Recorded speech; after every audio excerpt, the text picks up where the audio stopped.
Bienvenue dans le podcast L'alchimie secrète, le podcast qui plonge au cœur de la femme. Douceur, intimité, pour profiter pleinement du voyage intérieur de retour à soi.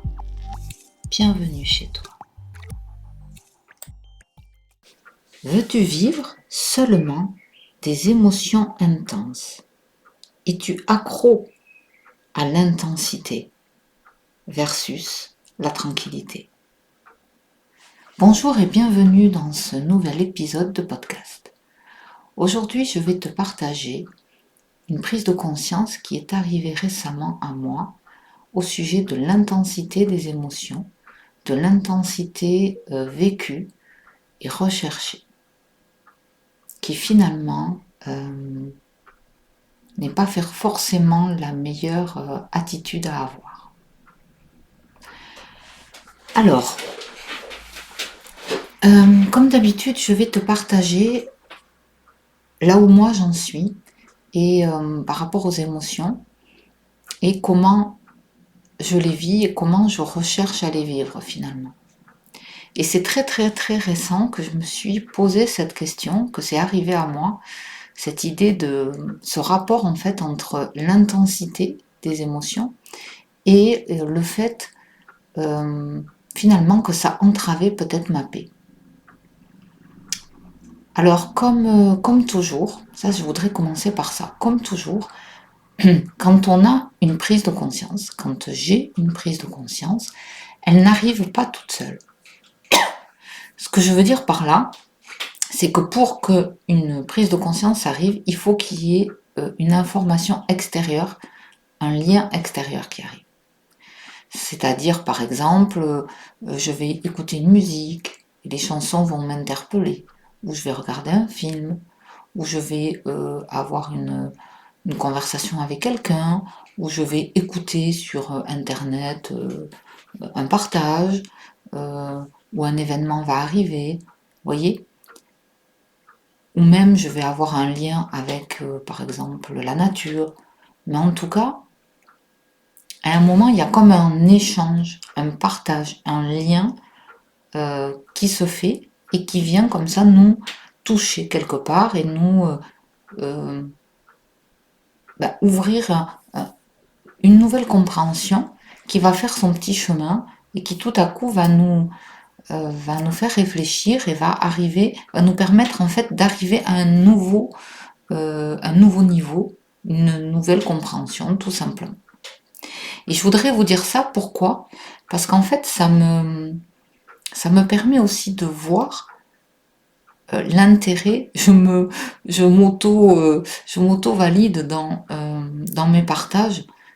Ce que je veux dire par là, c'est qu'en partageant comme ça, sur mon podcast notamment, finalement, je me dis, ah mais oui, peut-être que en faisant ces partages, eh bien je permets à 1-2 personnes, j'en sais rien, en plus peut-être, à leur tour d'avoir une prise de conscience qui va cheminer. Et de la même façon, ces personnes-là pourront en parler autour d'elles et ça viendra faire encore une nouvelle ouverture. Et j'aime bien cette idée comme ça, de chaîne de conscience qui se répand, hein, comme un beau virus en fait. Un beau virus de conscience qui vient éclairer les uns les autres petit à petit. Donc je ferme la parenthèse sur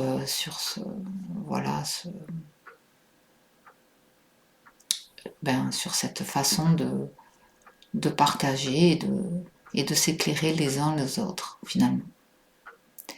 Je crois que, pour terminer, je crois, parce que je me rappelle plus très bien, que c'est Grégory Montauban, je sais plus son prénom, je suis désolée, j'ai tendance à pas retenir le nom, qui a partagé sur ce thème et qui m'a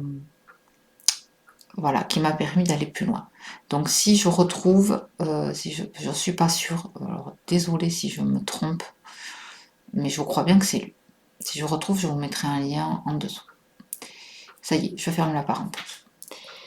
Donc, aujourd'hui, j'ai envie vraiment de vous faire voir où est-ce que vous en êtes dans ce que vous recherchez, finalement, au travers de vos émotions. Alors là, je ne vais parler que des émotions positives, à savoir la joie, l'amour, voilà, notamment ces deux émotions. Personnellement, je réalise et j'ai conscience que je suis beaucoup en recherche de cette émotion, notamment de l'amour, qui n'est pas forcément humain, hein, de l'amour avec un grand A, de cette vibration d'amour qui englobe tout, voilà. Parce que c'est tellement beau, tellement fort, que quand on y a goûté, on a envie d'y retourner. Et effectivement, dans ma vie, à chaque fois que je plonge dans cette vibration d'amour, on peut dire, waouh, je me sens vivante, je me sens tellement bien, c'est tellement fort, tellement puissant, c'est tellement beau que j'ai tendance à rechercher cette intensité-là, vous voyez. Mais ça peut être aussi une intensité dans la joie, c'est-à-dire, par exemple, vivre un super moment exceptionnel avec des gens, se sentir tellement bien, vous voyez, mais vraiment quelque chose d'exceptionnel. Et ça, c'est intense. Et j'avoue que personnellement, j'aime l'intensité, j'aime la profondeur, j'aime quand c'est riche, quand il se passe quelque chose, vous voyez, j'ai ce côté comme ça où ça me... Moi, je fais beaucoup le lien avec le fait de se sentir vivant, pleinement vivant. Mais je m'étais jamais interrogée sur, en fait, qu'est-ce que ça fait à mon corps, à mon système, en fait, d'aller dans cette intensité. Et j'ai réalisé qu'effectivement, on pourrait imaginer un peu comme une montagne. Et qu'à chaque fois que je suis dans une intensité émotionnelle, notamment de joie ou d'amour, je suis tout en haut de la montagne, vous voyez. Donc je vis une intensité, je me sens trop bien, c'est génial et tout. Mais forcément, quand on est en haut de la montagne, à un moment, on va redescendre. Et on se retrouve un peu dans le creux. Et c'est normal. Et le creux, ça revient à la vie, on va dire, ordinaire, hein, sans cette intensité. La normalité, tout simplement. Et en fait, ce changement-là, cet état de je monte tout en haut de la montagne, je redescends, puis je remonte, puis je redescends. Je m'étais jamais vraiment... je ne m'étais pas posé la question, tout simplement. Mais effectivement, d'abord pour mon corps physique, c'est fatigant. C'est fatigant, oui, parce que quand on vit une émotion intense, et bien après, sincèrement, on sent que on est quand même un peu vidé. Il y a cette intensité, elle active plein de choses en nous, c'est fort, et oui, ça nous prend de l'énergie, enfin je sais pas trop, mais c'est fatigant, effectivement. Donc la première chose, c'est que oui, vivre dans l'intensité, c'est fatigant. Versus vivre d'une façon plus calme, vous voyez, plus paisible, plus sereine, etc. Plus constante, en fait. Et puis, rechercher comme ça toujours ces émotions intenses, ça nous fait basculer d'un état un peu euphorique, on pourrait dire, à un état presque triste, un petit peu triste, sans être déprimé, vous voyez, mais c'est moins bien, vivement la prochaine fois. Il y a un peu de ça, vous voyez. Et quelque part, ce que je voyais, en fait, c'était, vous voyez, deux montagnes avec le creux. Et bien, en fait, on vit en saut. Enfin, j'ai tendance à vivre en saut de sommet de montagne à sommet de montagne. C'est-à-dire que, quand je suis en haut de la montagne, je suis trop bien. Et puis, hop, je descends. Et finalement, c'est un peu moins bien. C'est plus plan-plan, vous voyez. Et quelque part, c'est comme si ça m'intéresse moins. Donc inconsciemment, je suis pas vraiment dans le présent. Quand je suis dans le bas, soit je pense, je vis dans le passé parce que je me dis ah ouais, je repense à comment c'était bien en haut de la montagne, ou bien je pense à vivement mon futur sommet de montagne où je vais encore vivre une nouvelle expérience. Vous voyez? Et, euh, et je n'en avais pas conscience de faire ces sauts de puce comme ça. Tout le temps des petits sauts de puce, vous voyez, touc, touc, touc, en fait. Et je vois qu'en faisant ça, ben, je me coupe de toute la partie où je suis dans ce creux. C'est pas vraiment un creux, mais je suis normale en fait. Et au lieu de vivre ma vie ordinaire, alors je la vis, c'est pas ça, mais je veux dire, pas pleinement. Vous voyez, cette partie-là de ma vie n'est pas vécue pleinement parce que forcément, si je suis dans le passé et dans le futur, ben, je peux pas être pleinement dans le moment quoi, de ma vie. Et ça m'a... Ben ouais, je me suis dit, tiens, ça alors, j'avais jamais remis en question que pour moi l'intensité était importante, vous voyez. Et d'ailleurs, ça fait un peu le parallèle avec euh, un peu comme si quand c'était pas intense, le contraire, ça serait un peu plat, un peu fade. Vous voyez, une vie un peu fadasse quoi. Et, euh, et en fait, je me rends compte que pas du tout. Que c'est moi qui ai mis ces mots-là, alors que ma vie, une vie simple, on pourrait dire ordinaire, pleinement vécue dans tout ce qu'elle a de plus ordinaire, peut être magnifique, peut être remplie d'amour, peut être remplie de joie, mais quelque chose de beaucoup plus doux, de beaucoup plus constant, beaucoup plus équilibré, avec beaucoup moins comme ça de variations. Mais je l'avais jamais conscientisé. Ouais, je m'en étais jamais rendu compte. Alors, en y pensant et en vous le disant, vous voyez, je fais le parallèle avec une relation amoureuse en couple. Vous voyez, il y a certaines personnes qui ne vivent que dans l'intensité d'une relation. Et donc, elles rencontrent quelqu'un. Au début, c'est vraiment très enflammé, très intense. Et là, elles se sentent pleinement vivantes. Et puis arrive ce moment où ben, ça retombe. Ça dépend des gens, mais plus ou moins au bout de 2-3 ans, on va dire, ça devient plus ordinaire. Euh, et là, ben, certaines personnes ne supportent pas cet ordinaire et donc se séparent et vont rechercher une nouvelle personne pour vivre à nouveau cette intensité. Et ça, au travers de la relation amoureuse, c'est quelque chose que j'avais bien compris, j'avais compris ce fonctionnement, je l'avais bien conscientisé. Et personnellement, dans ma vie de couple, on peut dire que vraiment, je suis dans une stabilité, dans quelque chose, on peut dire d'ordinaire, mais de pleinement vécu, de pleinement agréable, de très tranquille et en même temps rempli de douceur, rempli d'amour, sans être intense pour autant. Et finalement, c'est très reposant, très agréable, ça me convient parfaitement. Mais par ailleurs, notamment pour en revenir à l'éveil, à la spiritualité, eh bien, sans vraiment m'en rendre compte, je recherchais cette intensité. Parce que oui, j'ai vécu des expériences intenses au niveau de l'éveil. Et ces expériences-là, quelque part, j'ai toujours eu conscience que je ne devais pas les rechercher, qu'elles n'étaient pas là pour être revécues et revécues, mais je l'avoue, que quand même, j'adore ressentir comme ça cette intensité vibratoire, voilà, je l'avoue, je suis un peu accro.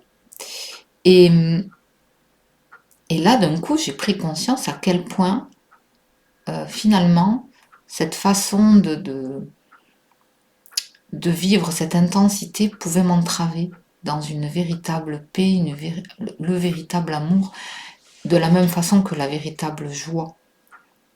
qui n'a pas à être explosive, mais plutôt quelque chose de constant, de tranquille, mais qui est présent, un petit peu comme un sourire qui serait tout le temps là, vous voyez. Et donc, ça m'aide en fait à revisiter ma façon de vivre, ma façon de, de rechercher justement dans ma vie cette intensité et de me dire qu'en fait, je crois que je me suis un petit peu trompée, je me suis un peu perdue dans cette intensité. Et qu'aujourd'hui, j'ai davantage envie, là, d'accéder à quelque chose de beaucoup plus serein, beaucoup plus en paix, beaucoup plus doux, mais beaucoup plus constant. À la fois pour mon corps, pour, euh, pour qu'il s'installe en fait. C'est comme si, ben, au lieu de monter tout en haut de la montagne, je préférais être, je sais pas moi, à 100 mètres, vous voyez, et puis mais y rester quoi. Me stabiliser bien sur ces premiers 100 mètres et me sentir vraiment pleinement tout le temps. Voilà, qu'il n'y ait pas toutes ces montées, ces descentes. En me disant qu'au bout de 100 mètres, quand j'aurais bien stabilisé ça, ben, je pourrais peut-être monter à 150 mètres, vous voyez, et restabiliser. Puis peut-être comme ça, petit à petit, mais pas, euh, mais pas vouloir à tout prix avoir cette grosse intensité, ces pics d'intensité finalement. Et, euh, et je remercie vraiment Grégory d'avoir ouvert cette porte sur l'intensité et ce que ça pouvait nous empêcher finalement de vivre toute une partie de notre vie pleinement en faisant ces fameux sauts de puce dont je vous parlais. Et donc j'avais juste envie de vous partager ça parce que pour moi ça a été éclairant et ça a remis pas mal de choses en question. Ce qui ne va pas m'empêcher par ailleurs, vous voyez, tout dépend ce on entend dans le mot intensité. Oui, j'aime l'intensité, j'aimerais toujours l'intensité, la profondeur, mais j'ai envie de dire que une intensité plus tranquille, pas explosive, vous voyez. Hein, c'est pas, c'est plus doux en fait, et surtout plus équilibré, plus voilà. Ça veut pas dire que tout à coup je vais rechercher une vie hyper superficielle, pas du tout, du tout, non. Ni une vie toute plate non plus, pas du tout. Mais euh, mais ouais, moins de pics, moins d'excès, moins de recherche comme ça, ce qui fait que effectivement, en évitant ces soubresauts, en évitant ces hauts et ces bas, eh bien, oui, il y a vraiment une paix qui peut s'installer à tous les niveaux, à tous les niveaux. Et puis au lieu de, il y a plus d'attente en fait. Vous voyez, par exemple, on trouve ça souvent chez les personnes qui, et c'est pas une critique, hein, parce que je l'ai eu fait beaucoup, qui, euh, qui attendent que le week-end. C'est-à-dire que leur vie, par exemple, la semaine au travail est compliquée, et je l'entends, et du coup, ben, ils leur tardent le week-end. Et donc ils vivent pleinement leur week-end, ils sont trop bien. Et puis la semaine, en fait, c'est comme s'ils ils vivent pas, ils sont en mode survie et ils font encore une fois un saut de puce. Donc c'est comme s'ils vivent de week-end en week-end, de week-end en week-end. Et c'est un système de survie et c'est très bien. Je veux dire, ça permet justement d'avancer, de se protéger, etc. Je ne remets pas en question. Mais juste de se dire, ok, finalement, euh, ben, l'idée, ça serait peut-être de lisser. C'est-à-dire que peut-être que le week-end soit un tout petit peu moins bien, mais que par contre la semaine soit un peu mieux. Vous voyez, vécu plus facile à dire, hein. En tout cas, c'est l'idée. Et je crois que finalement, on fait beaucoup ça dans nos vies. En tout cas, moi, je l'ai eu beaucoup fait. Ces sauts de puce comme ça. Et, euh, et en tout cas, disons que j'ai envie de mettre, j'ai envie de mettre une nouvelle intention, voilà, dans ma façon de vivre ma vie. Alors moi, ma vie, j'ai beaucoup de chance, elle est plutôt belle, plutôt cool, mais j'avoue que voilà, j'avais toujours cette recherche d'intensité. Et effectivement, quand l'intensité n'est pas présente, il y a comme une petite frustration quand même, vous voyez. Et je me dis que finalement, c'est pas si bon que ça. Cette petite frustration, il y a une attente, vous voyez, qui n'est pas comblée finalement. Et c'est ça qui fait, qui nous met un petit peu, voilà, pas pleinement dans notre vie et qui ne nous permet pas de profiter pleinement de notre vie, j'ai l'impression. Alors là, je ne parle pas de personnes qui sont en souffrance, hein. Ça c'est encore un autre problème, si on pourrait dire. Là, j'avais pas envie de parler de ça, juste de ces émotions belles, mais comment est-ce qu'on les aborde? Tout en voyant quand même que, en plus de ça, quelqu'un qui passe d'un état de grand amour à carrément la déprime, alors là, disons que le grand écart, la montagne est encore plus haute, et donc c'est encore plus fatigant et épuisant, etc. Vous voyez, je le vois bien. Mais moi, là, aujourd'hui, je voulais rester dans ce qui était beau comme émotion, juste pour qu'on voit que même dans une belle émotion, on a tendance quand même à rechercher toujours plus, quoi. Alors que finalement, il vaut mieux, je crois vraiment, enfin je le vois aujourd'hui, on pourrait dire tous ces petits bonheurs, tous ces petits plaisirs, tout cet amour ordinaire qui peut être présent tout au long de la journée, sans attendre le gros événement, quel qu'il soit en fait, qui va être juste magnifique, mais qui va être assez rare, et surtout qui va nous empêcher ou qui peut nous faire passer à côté de plein de tranquillité. D'ailleurs, c'est rigolo parce que là, pendant que j'enregistre mon podcast, vous voyez, je vois sur l'écran, avec la voix, ça fait une ligne et puis ça fait comme des pics, vous savez, qui montent, qui descendent. Et c'est pareil. Quand on se met à parler très fort et puis très doucement, ça fait des pics, ça monte, ça descend. Il y a vraiment cette variation. Et, et quand on parle avec quand même douceur, les pics sont beaucoup moins hauts. Vous voyez? Ça ne veut pas dire qu'on doit être tout plat, voilà, sans aucune variation. Il ne s'agit pas du tout de ça. Mais bon, ça me fait penser à ça parce que je l'ai devant les yeux. Écoutez, je vais m'arrêter là pour aujourd'hui. Je ne veux pas être trop longue.